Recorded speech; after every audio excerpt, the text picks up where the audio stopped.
yeah, I mean, much like a hippo, I am both robust in the midsection and powerful. They're dangerous, they're fast, and they're strong. They kill more alligators than. Wait, no, sorry, hold on. They kill more people than alligators, you know, in Africa per year. But am I correct in believing that the buffalo is the most dangerous animal in Africa? Yeah, but that's just because people are idiots, right? Like, they just get too close and then the buffalo runs them over or fucking gores them or whatever They buffalo try to do. milk them. All I'm saying is, like, I would much rather fight a buffalo than, like, an adult male lion who's, pissed off and ornery.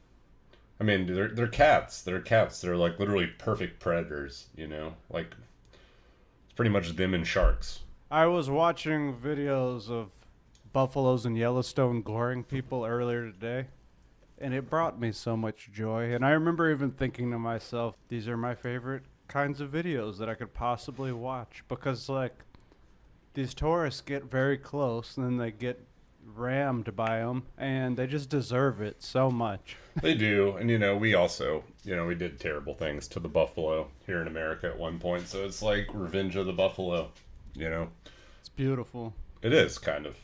But yeah, I mean, to our listeners, if you were to ever find yourself, actually, North Carolina equivalent of this is like the fucking wild ponies on Shackleford's Island or whatever, like on the Outer Banks. Or not even Outer Banks. Well, yeah, it is Outer Banks. People get close to those things all the time and they fucking get kicked in the head and die because they're wild. Really? They're wild fucking animals. And, like, not only they're wild animals that are like 1,000 pounds of pure muscle. Like, you should not approach a wild animal. It's a bad idea. Even if it's a raccoon. Even if it's a fucking bunny rabbit. Like, Are these horses, like, full-sized, or are they, like... I mean, they're ponies, but they're like, damn, they're big, man. They're big. Because they have ponies, wild ponies at Grayson Highlands, which is a fucking badass place if you've never been. But these ponies are, like, used to being fed, so they'll come right up to you, and they're just kind of, like, dicks about it. Well, so, yeah, these ones are a little bit more difficult to get to, right? Like, you have to take a boat out there, as opposed to, like, you can drive into Grayson Highlands and hike or whatever. So, these ponies are much less accustomed to people, and they will absolutely kill your ass any day of the week if you just, like, decide, like, oh, I'm gonna go up and pet the pony. It's a bad idea. Don't do it. But, like, back to my point, don't fuck with wild animals. Let them be. Let them be, unless it's like a frog. And even then, why? Why wouldn't you just let that frog be? So what if the frogs are gay? Let them live their lives. Let them live their gay lives. I saw a beautiful meme earlier where Alex Jones was in a homosexual relationship with a gay frog. And it brought me some joy. Should we talk about how our fucking band is now playing Echoes by Pink Floyd and it goes into War Pigs? I'm so excited about this. It's such a weird... Don't judge us for how strange of a combination that is, but it just works perfectly. It works perfectly. I mean, you have to play it. Don't steal our idea.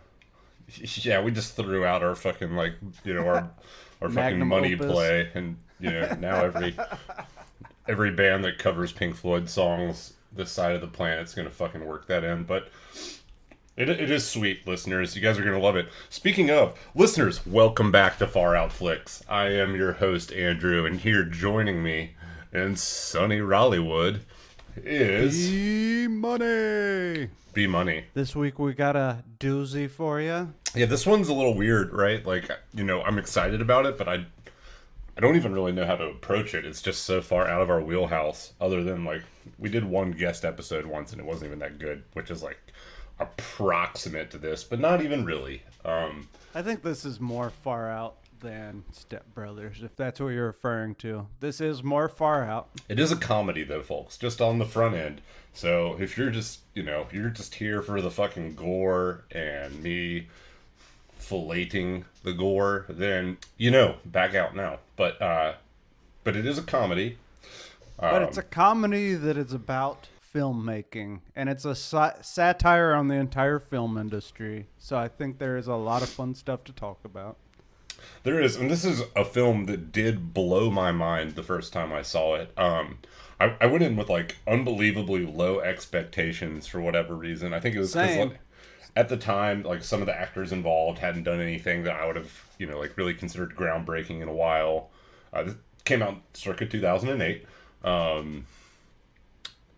Not even circa, it came out in 2008. What am I fucking saying? But the actors involved hadn't done anything like super groundbreaking, and I think I'd seen a trailer and I was just like, well, that looks lukewarm at best, That's what I was thinking. It was a kind of an era of like when they were just pumping out stupid comedies. Yeah, like following the success of Anchorman and like Talladega Nights, they were just they were releasing some schlock, and there's some great comedy in that period, and some great Will Ferrell comedy, and some great because I just realized I named 2 Will Ferrell movies, But looking back though, like Zoolander had come out before, but like looking back, that was like '01 or something. don't you kind of like miss that era of those 2000s comedies? Because now we live in an age where like no one even makes comedies anymore because someone will get offended. It's true. I actually can't remember the last time a blockbuster comedy came out. And like maybe, I just don't watch them as much, and that's why I'm less in tune. But There's less now. There's definitely less coming out. 100%.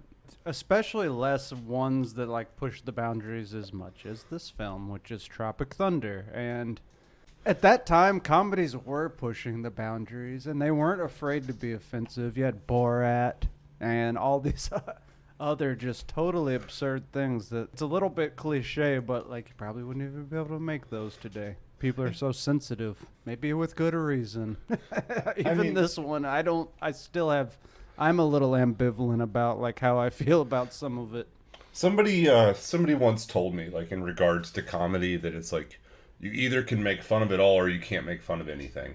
And like, okay, I guess if we as a society land on we can't make fun of anything, that's just like how the dominoes fall. But that sucks because I don't know, the world is bleak and depressing, and fucking Russia might nuke somebody, and China definitely thinks about nuking somebody. Like, and the U.S. also would nuke somebody if the other nukes are flying. So I don't know. I'm just saying, like, we need comedy in our lives, people. It makes us happier, it makes us funnier. Obviously, it brings joy, and 100% agree. We don't need to take ourselves so seriously. We don't need to take everything so seriously. I understand you don't want to trivialize important issues or whatever, but I'm able to even like look back on tragedies in my own life with a sense of humor, and I feel like I'm better off for it. And make fun of myself. You just called yourself a hippopotamus. I did. Well, in refer, I did. But I consider that a compliment. They're very dangerous myself. and fast. Fast, dangerous, thick with 2 C's. It's it might be my spirit animal. Fuck. Remember in Fantasia where they're ballerinas? I do. That was quite a juxtaposition. We had like Fantasia on VHS as a kid. My mom like never let us watch it because I think it was just like a little too far out for her. Oh, dude, I love, even to this day, throwing Fantasia, captivated. It is one of Disney's most adventurous productions, without a doubt. Dude, you couldn't make Fantasia today. Remember those little oriental mushrooms? Oh yeah, holy shit, I do remember that. All I'm saying is like, without pushing the comedic boundary and like perhaps dipping the toe into something that like could be construed as like inappropriate by modern society's standards, we would have no Blazing Saddles. We would have no Airplane. Well, and, like, agree. and anybody who says that like we'd be better off without those 2 films is a fucking tool bag, and I mean it. And dude, like, I will fight you if you fucking want to like die on that hill. I will do it. Oh, 100%. I mean, at this point, there's a lot of people who talk about this topic, but George Carlin was arrested on obscenity charges because people were offended by what he's saying. It's a sliding scale, and standards change over time. And Dude, unfortunately, our society has seemingly gotten more conservative with regards to humor and what you can and cannot say or make fun of. Which is weird because it's like not driven by the conservative party, right? Like that's like the biggest inversion of all is like, I guess like the right wing is like okay with saying things that are like considered by society to be offensive, and like the left wing is like the ones who are trying to control what speech is permitted. And if you were to like rewind the clock 50 years, it's the total fucking opposite. Like it's strange. And it's both times it's in the name of some people will be offended by that. It's in the name of like instances. It's in the name of the majority's, morality, if you will, or if you want. So like back then when society was like a little bit more conservative leaning, we were a little bit more in touch with America's puritanical roots. Not that that's a good thing, but like back then, or at least not the puritanical roots part, but back then, most people edged on the conservative side, and like we kind of had this rising crest of alternative lifestyles with like the hippie movement. I don't know. I think it's interesting. It's kind of like part of my greater theory of mankind that like we're a very reactionary species.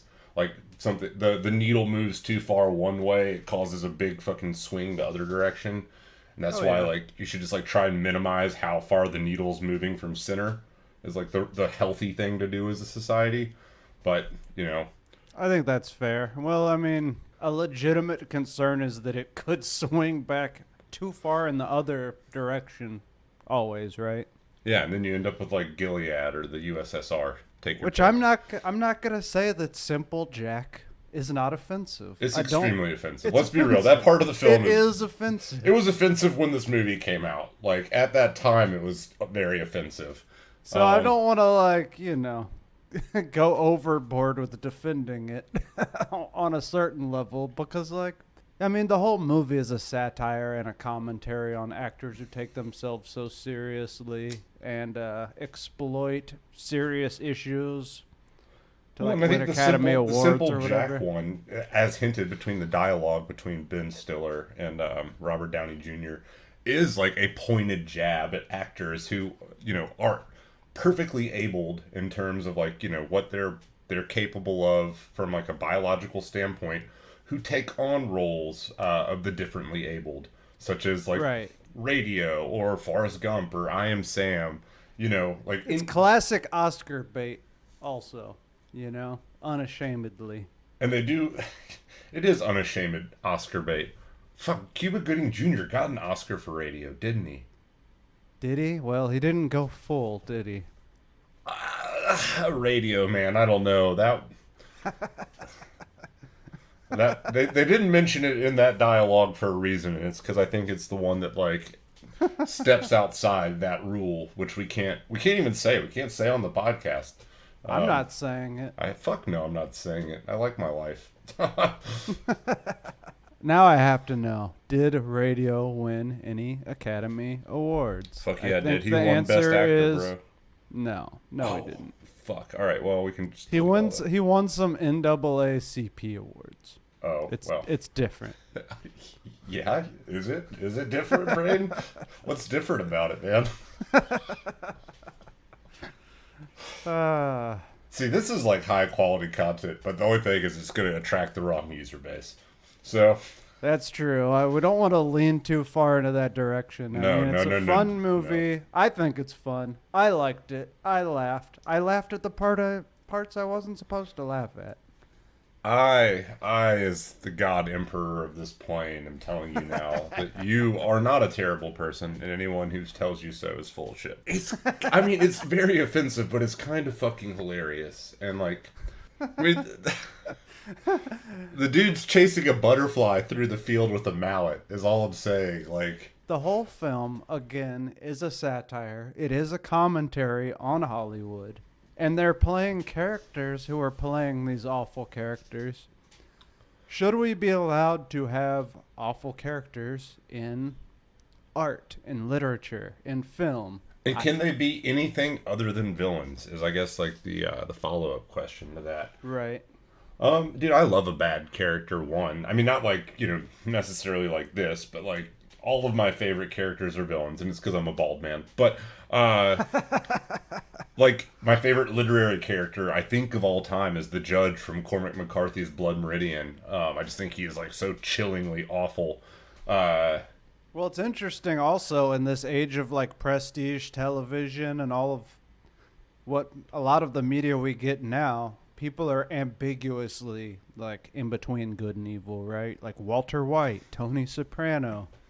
Yeah, It's, they're complex characters, is what some people would. And I would argue that Tug Speedman is a complex character. He was a complex character before Walter White. Exactly. And I mean, and also they do mention that like Simple Jack was a huge misstep in his career that basically ended his career. I mean, I think it's also like when you watch the trailer, it's like, how stupid did you have to be to fucking sign on for this role? Like it that is part of it to me, is that it is like just being in your face, like, wow, that is a fucking terrible and stupid thing to do as an actor. Even if they actually do it in this film, but And I know we're kind of getting ahead, but Robert Downey Jr.'s character, Kirk Lazarus, also every character kind of like has to face their inconsistencies and have their own like reckoning of like how dumb they are in this film. yeah, it actually He has a moment near the end where he's like, "Who am I?" basically. It actually, like, kind of, we talked about it a little bit before the show, but like one of the little IMDb trivia nuggets is that Ben Stiller came up with the idea for Tropic Thunder, like in hearing some of his friends who were on Platoon talk about how like the base camp, boot camp, like for the film was so intense and it made them feel like real soldiers. And Ben Stiller is just like, I just think that it's like absurd that you would even try and draw that comparison, basically, because obviously, like, being an actor is nothing like being a real soldier. It's the fucking complete opposite of it. You're like one of the most privileged class of workers that there is, like, especially if you're like successful. I mean, if you are a struggling actor in LA or whatever, like, dude, hats off to you. We know that you're working your ass off. You probably have multiple jobs. You have roommates you probably don't like. And you were like fucking cutting your teeth trying to get in there and like make a name for yourself. But if you're getting paid millions of dollars to like, pretend to be something on screen, that's pretty sweet. And it's definitely way better than like possibly getting blown up by an IED. So I don't know. I thought it was like very, very astute of Ben Stiller and like kind of like humanizing for him, which I think Ben Stiller is probably a great person. Everything I've seen about him. He seems really cool, and he's also just kind of a brilliant. Like, he is low-key. There was a long time when I wasn't like a huge fan, but the deeper I get, he's kind of a brilliant guy. Dude, I mean, he's a brilliant director. He's a really hilarious comedic actor. I love There's Something About Mary. I think that is like one of the funniest movies ever made. Also, it would be like very controversial in today's time. But, I mean, it's like the perfect blend of like a laugh out loud hilarious and like sweet and sentimental. And it's done really well. So, I don't know.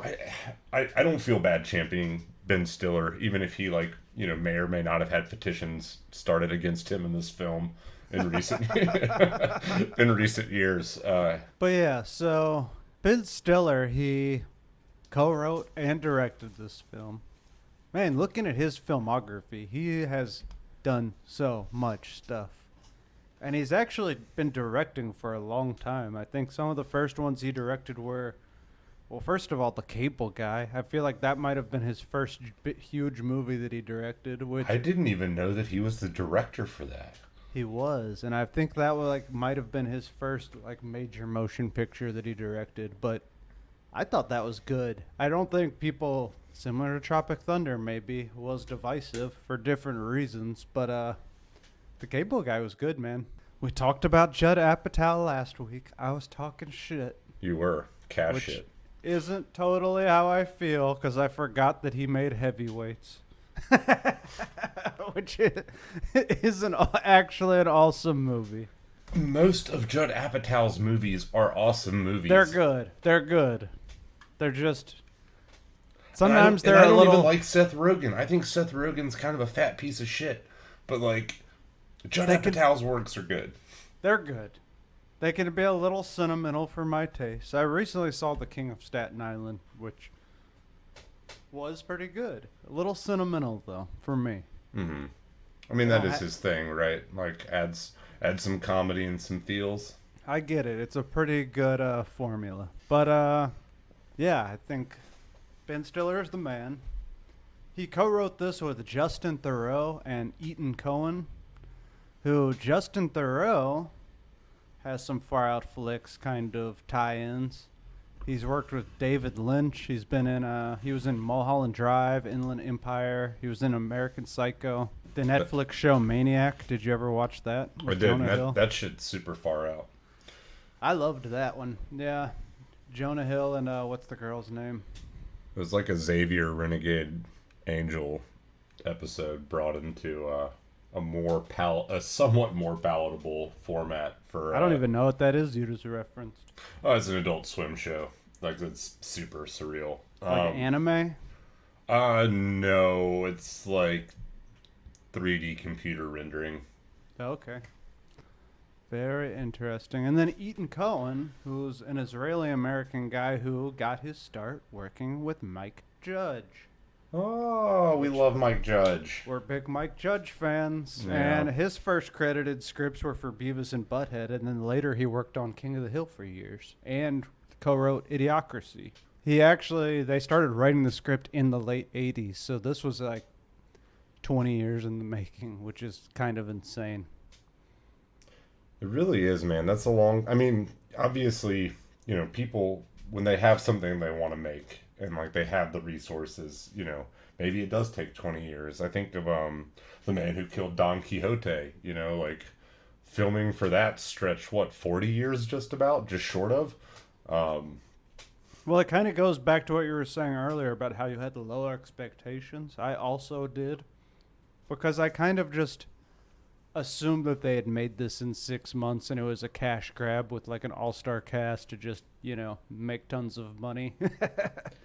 Agreed. It's what it looked like from a glance, at least. And I was pleasantly surprised. I was kind of blown away how good it actually was. So speaking of the cast, let's cover a couple more people. Let's get into it. So, in no particular order, because this is going to go on for a second. Ben Stiller, while we're still on Ben Stiller, please. Co-wrote, directed, and stars in the movie. Talk about just like a superstar. Yeah. That guy's talented. Just like our very, very, very good friend at Finger Lakes Grindhouse. Oh, yes. Anthony DeBone. Yep, exactly. He's the next Ben Stiller. I think there should be a simple Jack-like character in that next film he was talking about. And if you're listening, Anthony, make it happen, please. Please. For me. Your biggest number one fan. So moving on. So Ben Stiller, kind of like the brainchild behind it. I mean, he's... I would call it a one-man band, but we're about to go on and like list 20 other band members. So Jack Black is in this film. Robert Downey Jr. is in this film. And like this is like Robert Downey on the come up, man. This is like when he was like re-entering Hollywood. Jay Baruchel, who was more or less an unknown at this point. He's still kind of an unknown to me. I know who he is now. Because he had like a syndicated like TV show on cable.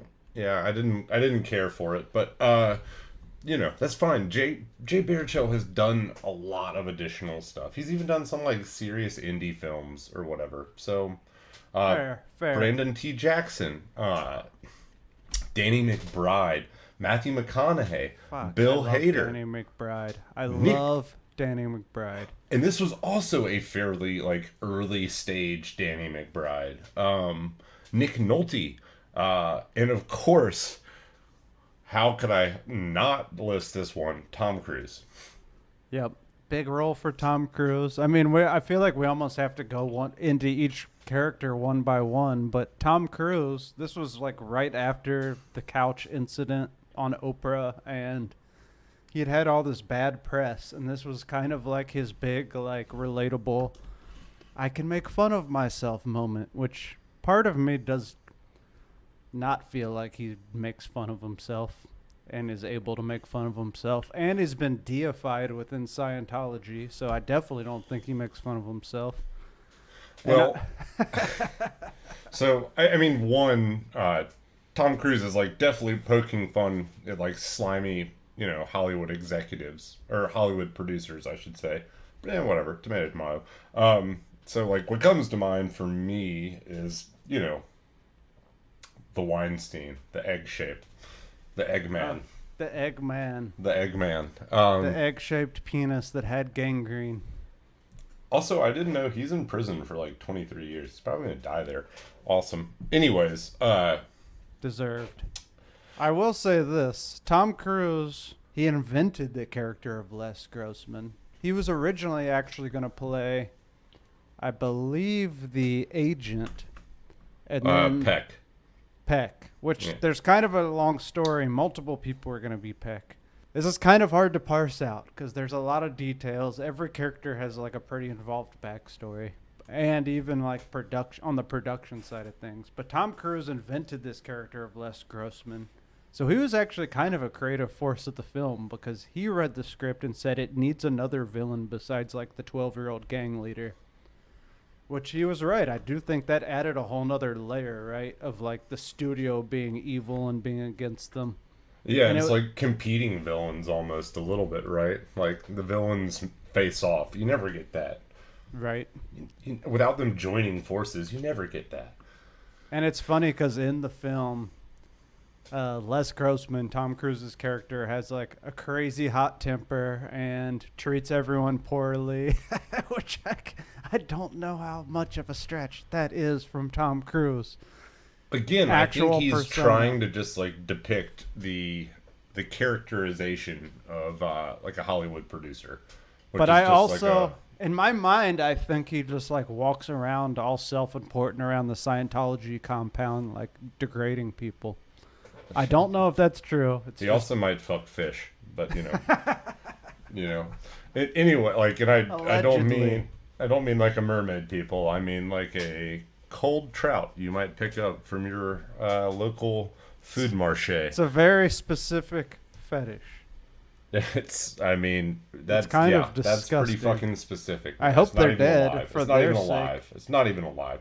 Anyways, it's technically fish necrophilia. But it makes me feel better that they're dead. If they were alive, that would make it worse. Does it make it better? I don't know. I would imagine they would die during the act. It probably would die during the act. Now I've just thought way too much about this. You're getting really into the technical details for sure. But I'm just saying, it is a dead fish. He's fucking a corpse. And that's all I'm saying. Allegedly. This is hyperbole. You're fictional characters. We're fictional characters. I don't actually exist. I'm a figment of your fucking mind, listener. Anyways, I agree. I'm sure that some of this came very natural to him.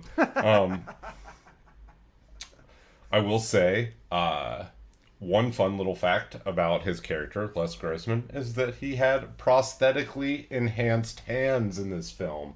His hands are bigger. He has fake hands on. It's like Uncle Jack and It's Always Sunny in Philadelphia. Charlie's molesty uncle. He has big hands? No, he literally has like a fucking complex about how tiny his hands are. Yeah. Actually, I remember that. He shows up, he's a lawyer, and he goes to the courtroom with the fucking giant. I remember the giant hands taped over his.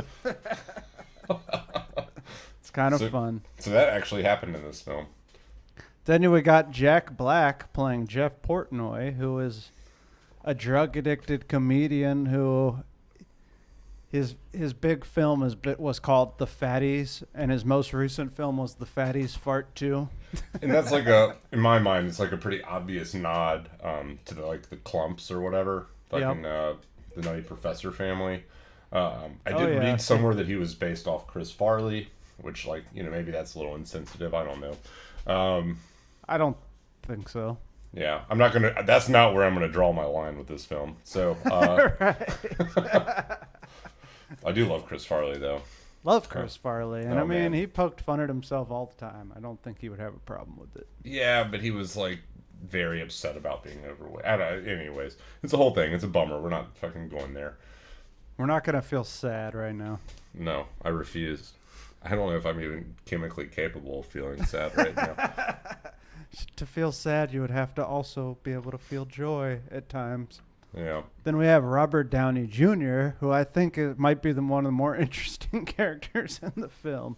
He plays Kirk Lazarus, who's an Australian method actor and an Academy Award winner, and he's like this hyper serious actor, kind of modeled after like a Daniel Day-Lewis. Exactly. And one of his biggest films was called Satan's Alley, which is about two gay monks in a 12th century Irish monastery, which is kind of like a play on Brokeback Mountain. And it's and then it's got Toby Maguire as his monk lover in that, which is Toby did as a favor to Ben Stiller. Basically, he was just popped into the studio and shot, because it is ultimately a very minor cameo, but pretty cool, Toby. It's pretty cool. And as they point out, he is an MTV's Best Kiss winner. There you go. Yeah. And that's some Oscar bait right there. Look what it did for Jake Gyllenhaal and Heath Ledger. It's true. It is true. But so the crazy thing, we're just going to go ahead and get this out of the way. We didn't tease it enough. Yeah, let it loose. The actor Kirk Lazarus has undergone a controversial pigmentation augmentation surgery to darken his skin for the portrayal, because he's going to play a black man in this film. So essentially, Robert Downey Jr. This is satire, folks. Again, this is supposed to be satire. Well, it's poking fun at these self-serious actors. Bro, that's what satire basically is. That's satire. Steal roles from these people, and essentially, like James Franco playing Fidel Castro. Which it comes up again and again, and now you can take it to a kind of an extreme. Should a straight actor be able to play a gay character? That has come up recently. We're just going to get to the point where nobody's hardly acting anymore. It's called acting. You pretend to be someone else. You're just born to be a certain character or not. You read some lines and it's done, and that's the only acceptable thing. Now I understand that blackface is a little bit unique in the sense that yes, it can provoke some very bad feelings in a lot of people, and it has this dark history, no pun intended. Good God. And here, whatever, to your credit, I was about to say this is as tasteful as blackface can come, because they at least point out how fucked it up it is in the film when... Well, that's the idea, right? They point it out. And but it still gets, there are a few laughs in there from the whole concept, right? I feel like the first time that it's really drawn, or at least the movie revisits the fact that it is indeed blackface that we're watching happen, is more or less when Al Pacino, the one other black character in the film, draws attention to it and is I had to be in this film because there was one good part for a black man and you took it.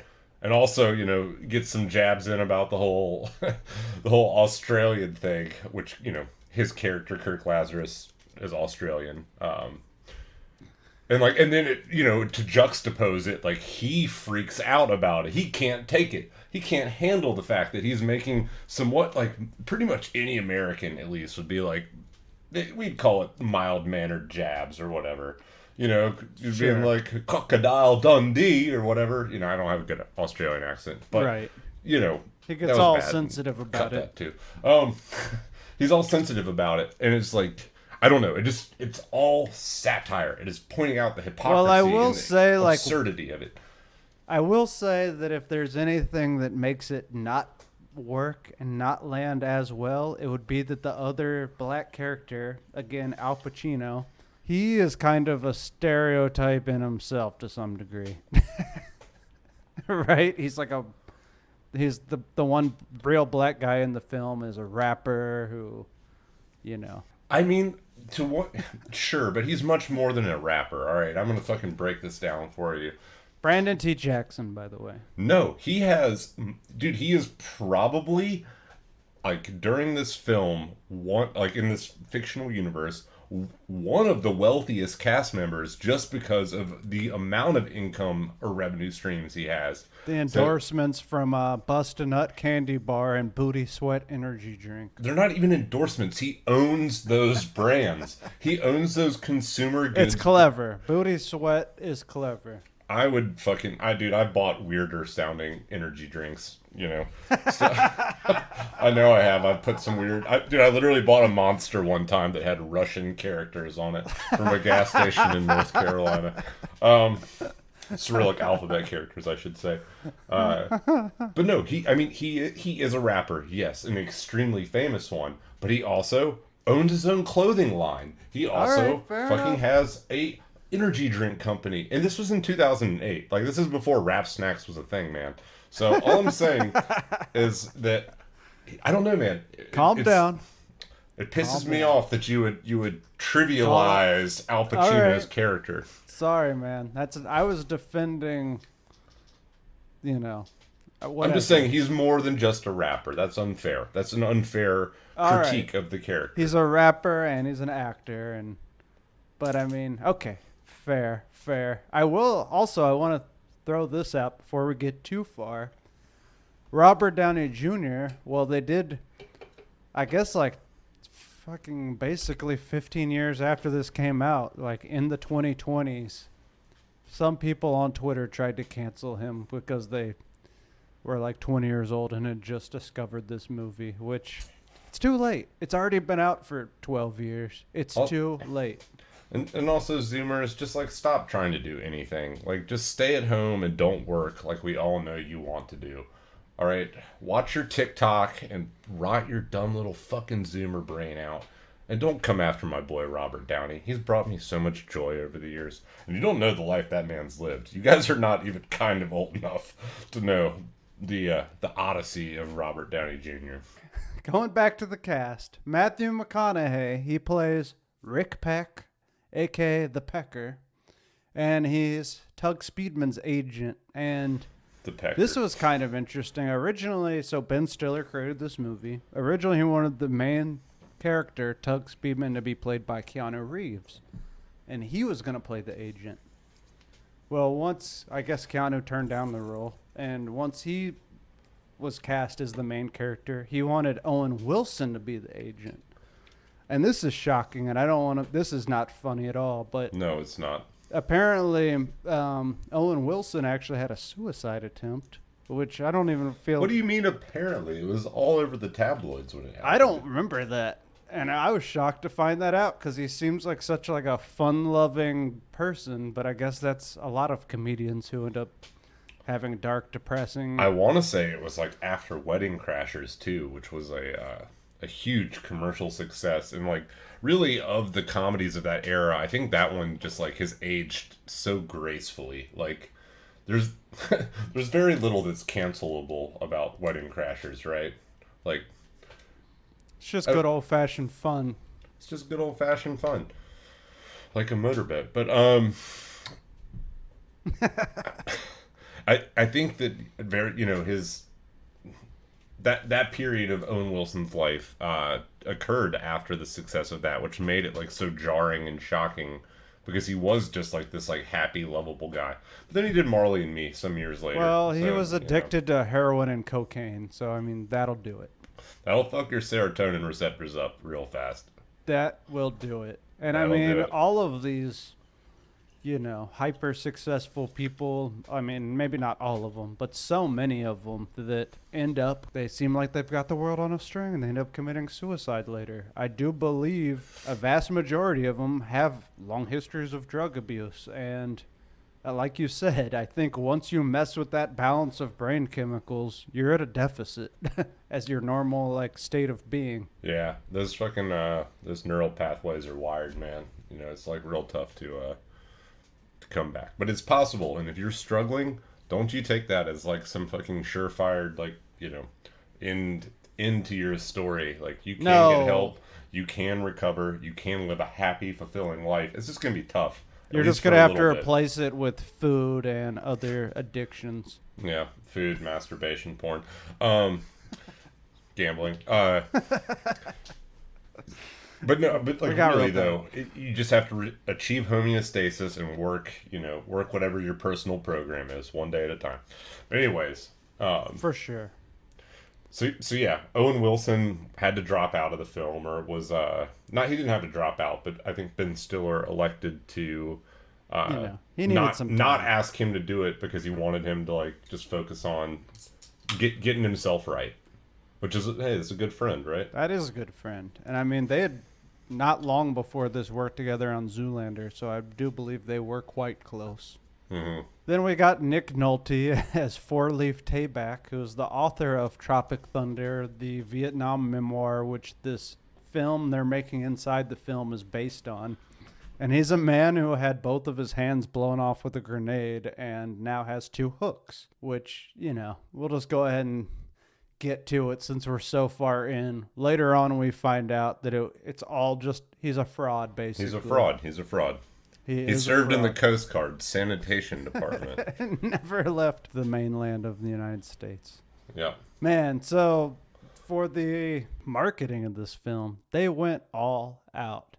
So the film cost $92 million, and I would imagine a good portion of that was spent on this marketing stuff, because they actually did release an energy drink advertised in the film called Booty Sweat. Available on Amazon. They did a TV special. They did fake websites for each of the main characters.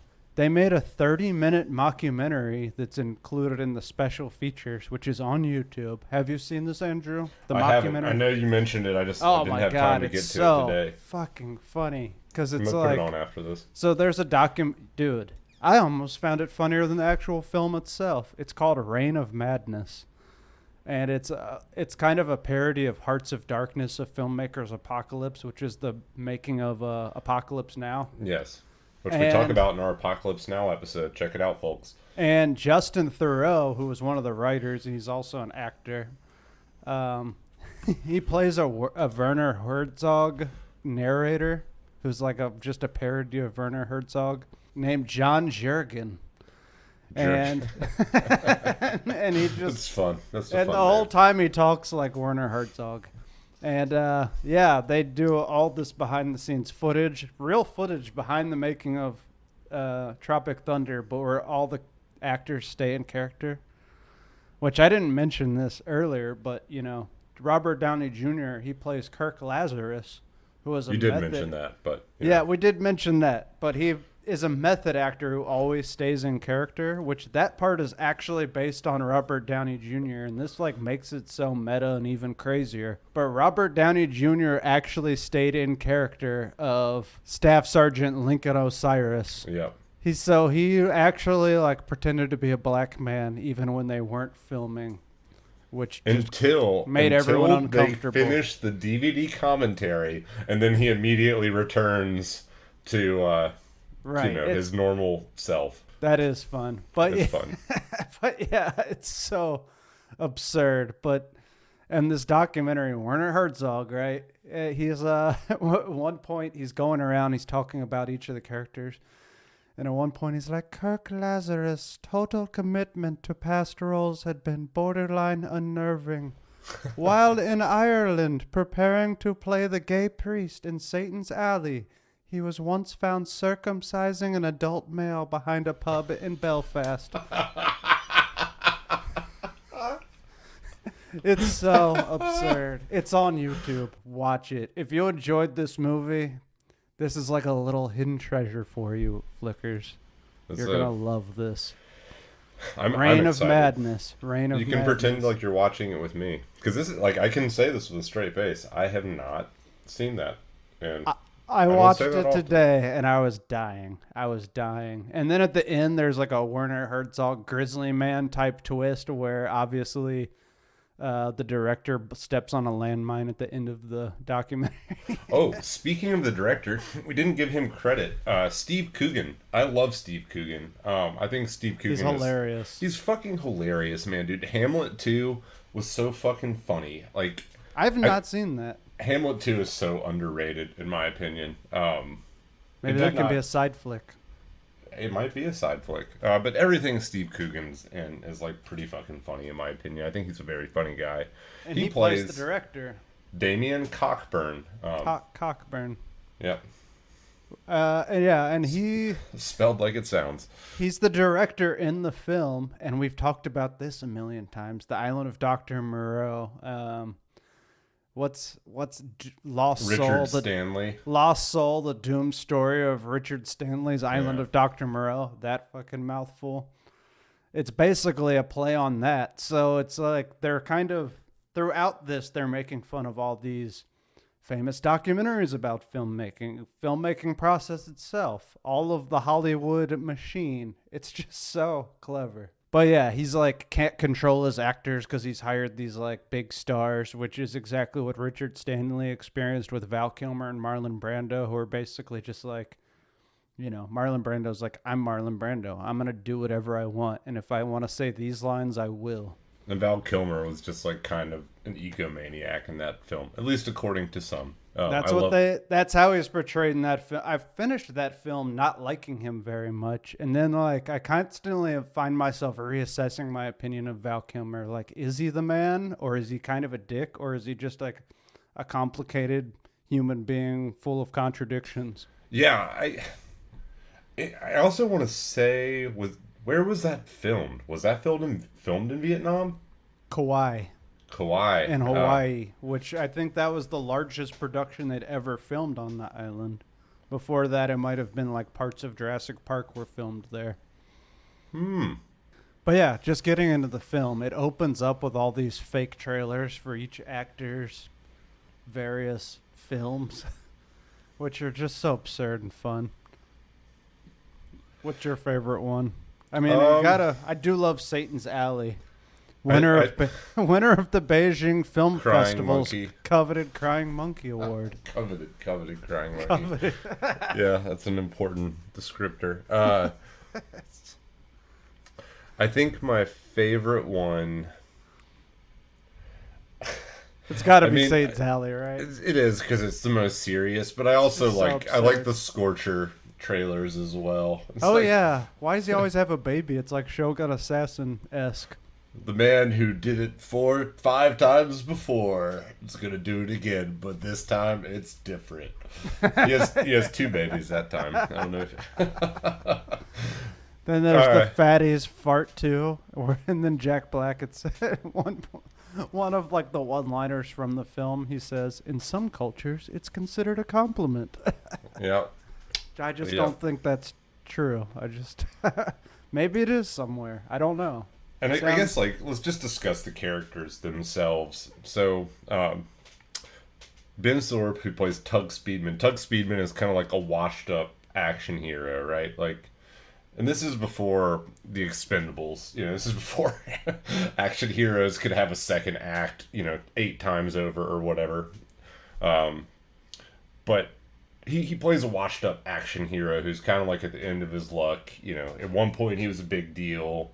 But he's milked that for all it's worth. And he's trying to do something else. He ruined his career with Simple Jack. Yeah, he did an ill-advised foray into drama where he portrayed as we've talked about at length now, mentally disabled farmhand who can talk to animals with his psychic powers or whatever. That was a direct parody of like this Temple Grandin thing from that time period. It's just so absurd. I'm not laughing. I'm not laughing with him. I'm laughing at him. At him. Yeah. Well, I don't know if that's any. Wait, I don't know what's happening. Yeah, you don't know. I don't know how to make my laughter okay. It just is. We're They're beyond listening. that. They love it. They want more. As we talked about, Kirk Lazarus, played by Robert Downey Jr., is this very serious method actor. Jay Baruchel plays Kevin Sandusky, who is this kind of like young, aspiring actor. This is his first big break, which is, kind of disappointing for your first big break to be fucking Island of Dr. Moreau. But, He's also like the only normal one. He's kind of like the foil for all their other people's absurdity. the most rooted in, like, reality at any rate. Gosh, who are we missing? Al Pacino. Al Pacino. Not Al Pacino, the actor. He's Al Pacino, the rapper. Like Alpa, the dog food, and then Chino. Oh my God. One of my favorite moments, he's talking on the phone, and it's just like he's in the background. He's like, hell no, I didn't pee on that girl. I was just peeing and she walked past. Yeah, a little R. Kelly reference. That's hilarious. Before all the shit came out about R. Kelly. Played by Brandon T. Jackson. Correct. Yes. So more or less, like, we open with kind of a failed attempt of like an action sequence or whatever. Like, it's filmed like it's, like an action movie, but then it's cut and we see that, that we're actually on set for a film. And everything's kind of fucked up. Like, Tug Speedman can't cry. Kirk Lazarus is probably acting a little too hard for his co-actor's acting capabilities. Fucking Jeff Portnoy is a spoiled drug addict. We don't see that he's a drug addict yet, but he is spoiled and complaining. And just like all around, everything's kind of going off the fucking rails. And the film they're making is based off of a novel by a Vietnam vet, Sergeant Four Leaf Taylor, called Tropic Thunder. We will learn shortly that is, his memoirs are not so accurate, but and it's not going well. At one point, Ben Stiller calls his agent, who's portrayed by Matthew McConaughey, and he's like, this is going poorly. It's not. And Matthew, another great line, he's like, well, how's the adoption thing going? Because I guess Ben Stiller's in Vietnam, and his plan is to adopt a kid. And he's like, not great. I feel like all the good ones are gone. And he like motions to this like little kid who's like in an army uniform. And Matthew McConaughey in a touching moment says, well, at least you get to choose yours. And he I'm looks stuck at a with picture mine. of his kid and him. This kid's just like staring down at the floor or whatever in the picture. It's pretty fun. But yeah, the director, he's not satisfied with the performance of his actors, and they're not really listening to him. So at one point, he consults Four Leaf, again played by Nick Nolte. Only after we're introduced to Tom Cruise's character Les Grossman in a crisis call where he instructs the key grip of the production to punch Steve Coogan's character right in the face. That part's fun. Yeah, that's hilarious. But yeah, Four Leaf basically says, you got to put the fear of God in these guys if you want to get a real performance out of them. So what they ultimately do is they just drop them off in the jungle with like a GPS phone. Is it a GPS? A satellite phone. Satellite phone. Drops them off in the Same jungle thing. with a satellite phone, a map, some guns that have blanks, and they put them in this essentially life-threatening survival situation, which unbeknownst to the production and the actors, they've actually are like in this golden triangle of drug smuggling territory. And, they quickly find themselves in a real life-threatening situation, unbeknownst to themselves, where they think it's kind of like Galaxy Quest, actually, where they still think that, like, everyone's actors. Oh, God, it is like Galaxy Quest did it first. They did. Oh, man. And also, I think Three Amigos is kind of similar as well. Oh, yeah, they did it way before. Yep. But essentially, they think all this, is part of the movie, but really it's real life, and they're actually in this life-threatening situation. And then hijinks happen, right? Yeah. And ultimately, Danny McBride, who we didn't talk much about Danny McBride, but I love Danny McBride. He's like one of my favorite comedic actors ever. Same. Possibly. He's so good. Of Eastbound and Down and fucking Righteous Gemstone fame. It's like nothing else. Yep. You need to watch those. He's Eastbound and Down. Like the first season of that is just will Absolute go down in gold. history as like one of the funniest comedy shows ever. I'm going to Shabooms. And he plays. It's set in North Carolina, and Andrew and I are from North Carolina, so it just kind of gets you right here. Our hearts. It does. Exactly. It does. And he just nails it as well, like a redneck living in North Carolina. Did we mention he plays the special effects kind of like manager for the production? Which is hilarious. At one point, he mentions that he almost blinded Jamie Lee Curtis on the set of Freaky Friday. Kind of when like things go off the rail, like this is gonna ruin him. Like he's already got one big strike against him. Exactly. So he immediately tries to like engage in a cover up because he thinks maybe one of his pyrotechnics effects killed the director. Which is what happens next. They go into the jungle to film this guerrilla-style film, and like immediately after this rousing speech, the director steps on an ordnance, which is landmine, if you don't know what that means, and gets blown to smithereens. Which there's nothing funny about that. Landmines are terrible. That's actually like they are terrible, and there's a lot of unexploded ones still like in the Cambodian jungle, which we quickly there's a lot of learned exploded ones all over the planet. Like it's scary. Yeah. But early on, kind of like the whole plot of the film centers around Ben Stiller's character gets kidnapped by the drug smuggling gang, as well as Danny McBride and Four Leaf. They all get kidnapped by this gang called the Flaming Dragons, which, the rest of the cast ends up having to save Ben Stiller and these guys. But Tug Speedman, when he's kidnapped, he finds out that they live without luxuries in the middle of the jungle just making drugs. And they have one VHS copy of Simple Jack, which they watch over and over again. And they love it. They love Simple Jack. And the gang's run by a 12-year-old. But I think that the Simple Jack vision was drawn heavily from Lawnmower Man. It makes sense to me.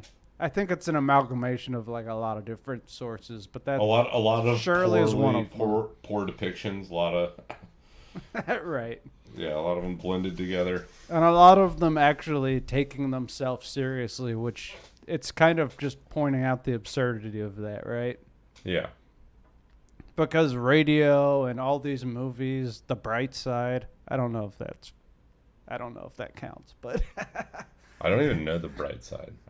Dude, people liked Radio when it came out. A lot of people thought that was a very powerful movie.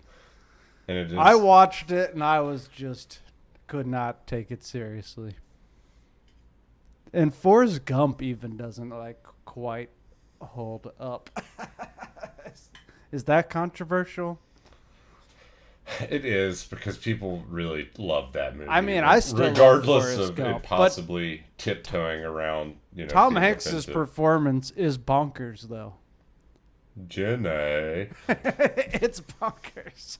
And I was reading some story about when he showed up on set and was doing that accent. Everyone was like, "Are you for real, dude? Like, that's the accent you're going with? Are we really doing this? We're going this deep with it?" Dude, deep cut. One of my favorite modern memes is a picture of Jenny, and it's like, "Bye, Forrest. I'll be back when you're a shrimp billionaire. When I'm a single mother with AIDS." Accurate. Yeah, she's like the worst fucking character she's a terrible in all of person. film history. It's easy to not like her at all. Yeah, she's very unlikable, but Forrest loves her, and that's sweet. Anyways. But yeah, so they have this one VHS copy of Simple Jack, and very early on, they figure out that Ben Stiller is the guy from Simple Jack, and they just make him perform Simple Jack over and over again until, and basically they make him feel like a superstar again, to the point where later on, when they try to rescue him, he doesn't want to leave, which is just like the most hilarious example of Stockholm Syndrome. Exactly, but it's so fucking funny when Eventually, they all rescue them, right? And Robert Downey Jr.'s character, he's like, "Let's get you home," and he's like, "Home? But I am home. Don't you see? I'm doing 5 shows a day for a standing room only crowd." It's just so funny. It's so funny. And they give him a little twig, an Oscar. This little kid gives him an Oscar made out of twigs. And Ben Stiller like cries. He's like, "I'm gonna call you Half Squat, and you can call me Papa." But earlier, and we skipped this part, but it's one of the best moments of the film. Ben Stiller's gone totally insane, and he's wearing the skin of a panda. Oh my gosh! And he calls his agent, Matthew McConaughey. He's like, "I've done it. I killed the thing I love most in this world." And Matthew McConaughey is like, "Oh God, you killed a hooker. You killed a hooker. Well, what first are we gonna do?" as a good agent, he instructs his secretary to get off the line now, immediately. So all I'm saying is that is like a pro agent move. You know, That is good. That's a veteran right He's there. a pro. He's a pro. Which, And he gives him great body disposal instructions. to be clear, the thing he loved most in this world was the giant panda, the rare and endangered giant panda. So he didn't kill a sex worker, to be clear. To be very, very clear. But yeah, eventually, more hijinks happen. His agent ends up going to the jungle and brings him a TiVo box because that's like a big plot point of the film. Back when TiVo was like a relevant / actual existing company. But anyways. Yeah, that's like a forgotten relic. That's like Laserdisc. Or like fucking Betamax. Right. Eventually, they get back to the society and they compile all of the footage into a feature film called Tropic Thunder, which I guess is like about the absurd the failure of trying to make the film. So it's kind of like the Isle of Dr. Moreau. It kind of is. Where Yeah. actually the documentary about that is better than the movie itself in many ways, which is fascinating. And then yeah, it's This pretty thing's fun. pulling inspiration from everywhere, man. It's like a pretty fucking heady movie for like a comedy that Zoomers think is offensive. Well, yeah, and I mean, on the surface, it looks totally stupid. It does. Again, we both thought it was going to be bad when we were like 18 years old or whatever. And I think, I think this one has some staying power. I think they're going to be watching this in 30 years and people Dude, will it's still like be our laughing. generation. I mean, I brought them both up earlier, but it's like our generation's Blazing Saddles or Airplane, right? Right. Like, Yeah. it'll probably be viewed as like a little bit on like a poor taste end of things 20 years from now, but like we're going to be telling our kids about how hilarious it is, and they're going to watch it and they're probably going to think it's funny until their classmates tell them that it's not, and then they'll turn on us and we'll just have to cut them out of the will. But so goes the cycle. Damn it, Bobby. Damn it, Bobby. But I mean, personally, I'm not gonna say it's not offensive. It is a little. There are offensive parts of this, but I personally am not easily offended. No. I also think some of the best comedy just pushes that envelope, and you got to find. Though sometimes the only way to find out where that line is to cross it. And to give all the people who worked on this credit, none of them have ever apologized. They've all defended it. And I mean, again, their characters are the butt of the joke, It's the characters that are...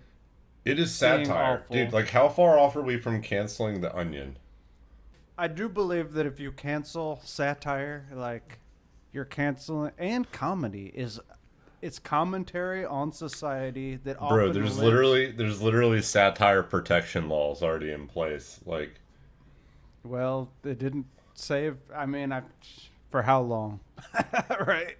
yeah, that's fair. That's fair.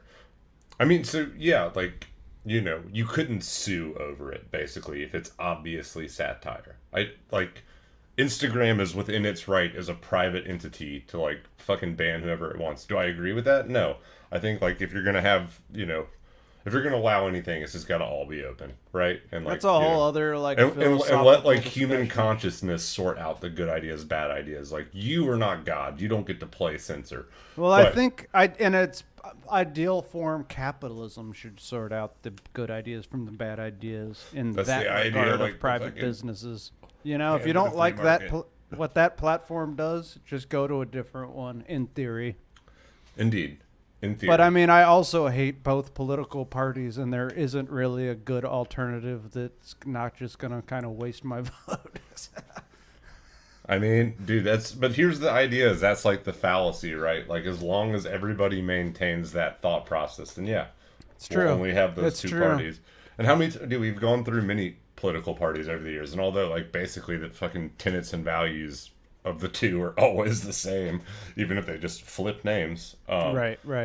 You know, like there is always a third party, and if enough Americans took it seriously and didn't embrace the fallacy that like, if you don't vote for fucking A or B, you're throwing your vote away. Well, then, it might have a chance. One strange thing, I mean, I 100% agree with you, but one strange thing is that third party typically divides the votes of one of the two major parties, right?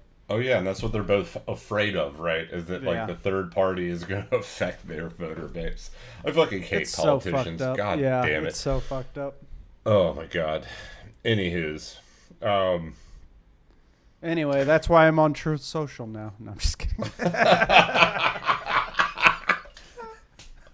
Nice, Braden with the singers today. I fucking feel like you showed up to play, man. Fucking, I go there, okay? yeah, dude, I'm fucking backpedaling here. Getting pushed out. I don't have any facts. God damn it. But anyway, I know we had a lot to cover here, and I think we tried to do it justice. And I mean, it's like, do you want us to walk you plot point by plot point through any of our films? Let us know. If you don't, we'll just do this every time from now on. But B, do you really want us to do it for Tropic Thunder? Do you? Yeah, I'm not gonna repeat all their jokes. I can't. No, we I don't can't. think I We can would get love away to. with They're that. hilarious, but like, we can't. We just That was can't. a time and place that was very different than the society we live in now, even though it was only 14 years ago. Yeah, a mere 3.5 presidential elections. A lot's happened. but it Again, got people, weird. you It want got to keep the weird. needle as close to the middle as you Right, can. right. You let it go too far one way or another, it just starts swinging out of control. It's like literally, I'm going to be a science nerd for a second. It's like carrying capacity and like animal populations. Like if you allow animal populations to spike too far, it causes drastic spikes downwards from like death and famine and shit. And like overall, it's much, much, much more sustainable to have minor undulations in your population versus carrying capacity, kind of like wavelength. And it's just the same with the way humans behave. So like the next time you have like a fucking extreme political thought and you want to like share it on your social media, either way, just don't, fucking send a cat meme, do literally anything else. And like, you'll be helping prevent humanity from either ending up as Gilead, as I said earlier, or like, Cambodia during the Khmer Rouge. Those are your two worst case scenarios effectively on like both ends of the political spectrum, and that's what you want to avoid. But what do I know? We talk about movies here. Anyways. I understand a lot of this could be offensive to some people, but I don't think it was designed to hurt anyone or hurt anyone's feelings and whatever. You know what I'm saying? No, it definitely wasn't. That's how I judge content. Like, what's the intention of it? What's the intention? I think that is still a little important, surprisingly enough. I think intention is everything, and I think that like we as a society struggle to understand attention because in this digital age, like we just don't develop the same social muscles that like our parents and grandparents did. The road to hell is paved with good intentions, as they say, and all of this, political correctness and canceling of things is also done with all good intentions of trying not to hurt anyone's feelings. So it's a double-edged sword, right? I don't think intentions are that as important. I don't think so either. Well, you don't think intentions are as important? That's what I'm saying. I think, a lot of terrible things can happen with good intentions.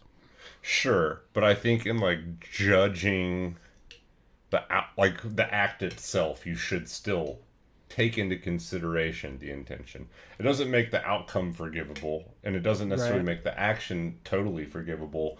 But I think like, that's fair. It's not it's trying to say that like mentally disabled people should be laughed at. I don't think that was the intention here.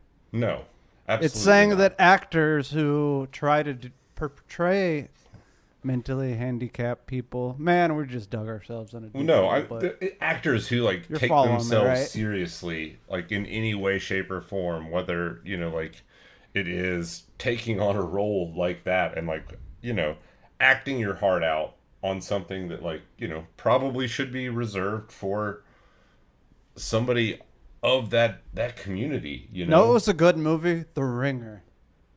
You ever watch that With one, Johnny Knoxville. Yeah, It actually is a really, really good, like that was a good film, kind and of a beautiful movie on it Johnny was. Knoxville's I end. liked that one, and every single differently abled person was portrayed by a differently abled person, which was kind of unique. I think I saw an interview once where like he and a bunch of the cast members talked about it, and like the impression I got was that it was like kind of a wonderful experience for all of them. For Like, everybody. yeah. Yep. I honestly, The Ringer is a damn good movie. Johnny Knoxville, like that is somebody that I actually like, who's known for kind of like the more I would call it slapstick, but it's not even stunt. I mean, it is stunts, right? But like, it's not Hollywood magic. Like, they're actually fucking having rat traps close on their testicles and stuff. But like, for somebody who's known for his less, or made it from his like less serious, acting chops and his more kind of like stunt in ability to withstand pain. I think the Johnny Knoxville has some acting chops, and I think that's a film that really showcases it. I'm sad that his dick got. I mean, you're aware that his dick got destroyed, right? Oh my god, I didn't know No, that. his dick. He had to like use a catheter for I want to say like 2 or 3 years, When? and I'm sure it's not totally normal now. But I mean, there were a lot of dick pain in the dick jokes. And his Did dick- Jackass destroy his dick? Yes, it got Which destroyed during a stunt.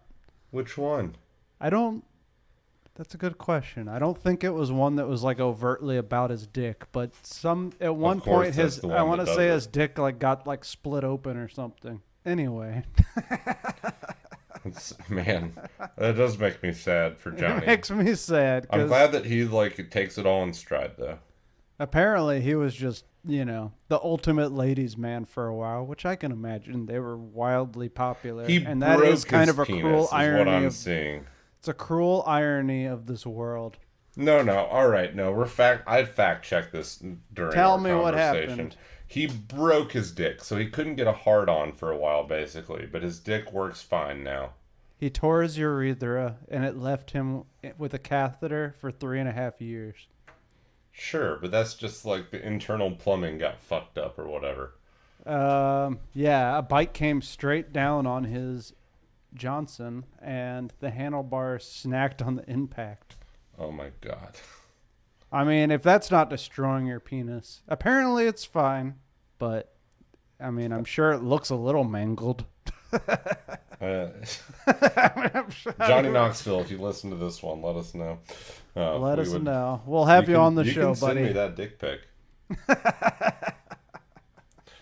Anyway, folks, that's Tropic Thunder. That's Go watch it if you haven't seen it. If you haven't seen Reign of Madness, the mockumentary behind the scenes of this on YouTube, watch that. It's so funny. It's a nice companion piece. And it's amazing that, like, I mean, I get it.